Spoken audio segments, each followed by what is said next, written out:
In this movie, we're going to talk about formatting the font. We'll begin by talking about the roughly 300 different choices that we have for the font style. We're going to change the point size of the font. We're going to make it bold, italicize it, underline it. See that we have some formatting options on what's called the mini toolbar. We also have some more formatting options on a toolbar that shows up above the shortcut menu. We can launch the Format Cells dialog box in the font group, and yet there are more options there. We can Control-Shift-F to launch that dialog box as well. We have the accounting underline options in that dialog box. We can strike through the text, and we can subscript and superscript the text. So formatting the font. I've got some content on this worksheet. The first thing is a quote by Albert Einstein: "Any intelligent fool can make things bigger and more complex. It takes a touch of genius," he would know, "and a lot of courage to move in the opposite direction." I needed some text so that we can format it. Albert was a smart guy, so I thought I'd borrow from his words. In addition, I have his name on here twice. I've got the chemical composition of glucose, and then I have some place finishes, first, second, and third. So the first thing we're going to do is select the first iteration of that quote. And we're going to go to the font group on the Home tab, where we can change that font style to one of 300 other choices, roughly. And when I pan over these options, I get a preview of what that font is going to look like on the selected text. I'm going to select that one. The text, by the way, Calibri, is the current default text. It's Calibri 11 point. But we can change the point size of the text in a couple of different ways. I can click on one of these other options. I can left click this drop down and arrow to one of these other options. And again, I get a preview. I can input a value into the field by typing it in directly. And the largest value that we could put in there, this is the tallest you can make a row, is 409.5 points. That's actually so large we can't even get it on the screen. So I'm going to make another choice here. Let's make it 24. These other options, the increase font size command button, moves us up this scale one level. So we'll go from 26 to 28 to 36 to 48, 26, 28, 36, and 48. And this command button, decrease font size, moves us on the scale in the opposite direction. The three buttons on the bottom left are toggle switches. We can make the font bold.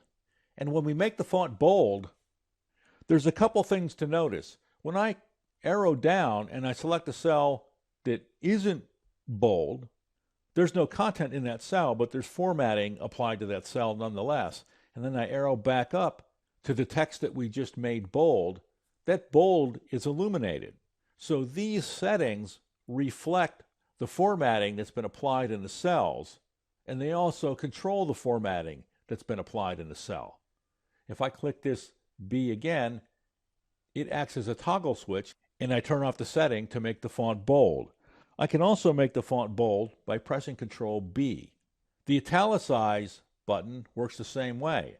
It's a toggle switch. I can turn it on, I can turn it off, I can press Control I and turn it on. We have some underlining options.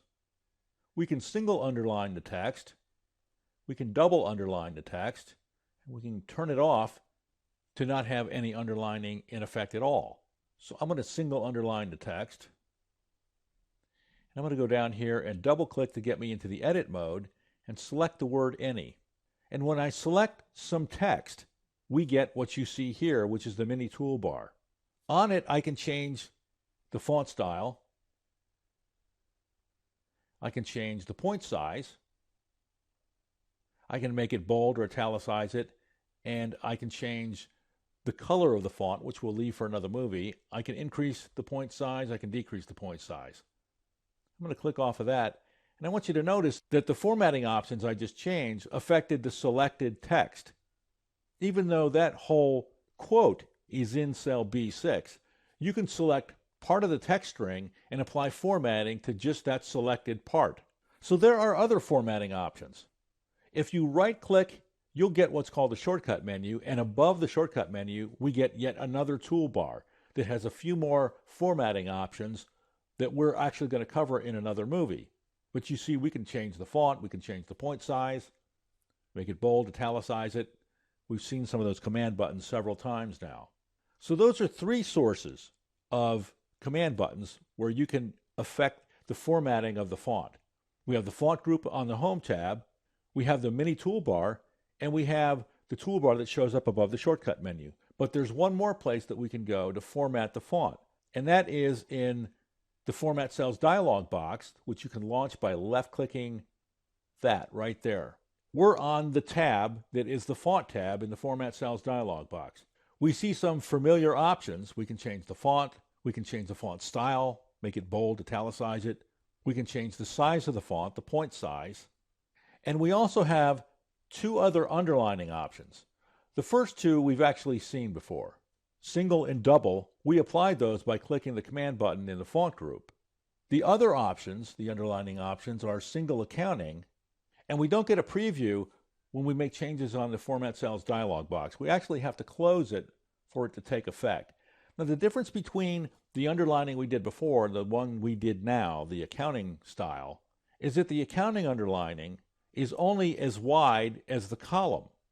It doesn't underline the text like the other underlining style that we had. So if I make this column a lot wider than Albert Einstein's name, it still goes as wide as the column. And the other option that we have is to put a double line using the accounting line style. And we're going to also launch the dialog box in a different way by pressing Control-Shift-F. Drop down, double accounting, OK, and now we have two lines that extend the width of the column. The last three options, Control-Shift-F, involve strike-through. So you can strike through some text, which is good if you want to maintain some text on a worksheet that is no longer valid, but you want it there for reference, or it's an indication to somebody that there's been a change that's been imposed on the text that's in the worksheet. The second to the last setting that we have, Control-Shift-F, is superscript and subscript. I'm going to close that dialog box, double-click the content here, the chemical formula for glucose, select the 6, and then press Control-Shift-F because I want to apply this formatting to just the number 6 right now. And what I want to do is subscript the number 6. Left-clicking OK. That'll allow us to convert this chemical formula into a formatting that we're used to seeing with chemical formulas. I'm going to select the 12, Control-Shift-F, and do the same thing, subscript. And then I'm going to select the 6 and subscript that as well. So this looks a whole lot more like we would be used to seeing a formula. The last choice that we have, I'm going to get Excel into the edit mode. I'm going to select the RD on 3, Control-Shift-F, and superscript that. So I've done the same thing to the ST after 1 and the ND after 2, so we have first, second, and third in the way that we're probably used to seeing it. So those are the font formatting options. We looked at the fact that we can change the font by going to the font group on the Home tab. We have about 300 different font style options. We can change the point size. We can toggle on and off whether we bold, italicize, or underline the text. And we can use the shortcut keys to do that as well. Control-B, Control-I. We have some more options on the mini toolbar, which shows up when you select some text when Excel is in the edit mode. We can right-click the cell and get a shortcut menu and a toolbar above the shortcut menu that gives us more options to format the font. We can launch the Format Cells dialog box where we have a couple more underlining options. We can strike through the text, and we can use subscript and superscript on the text.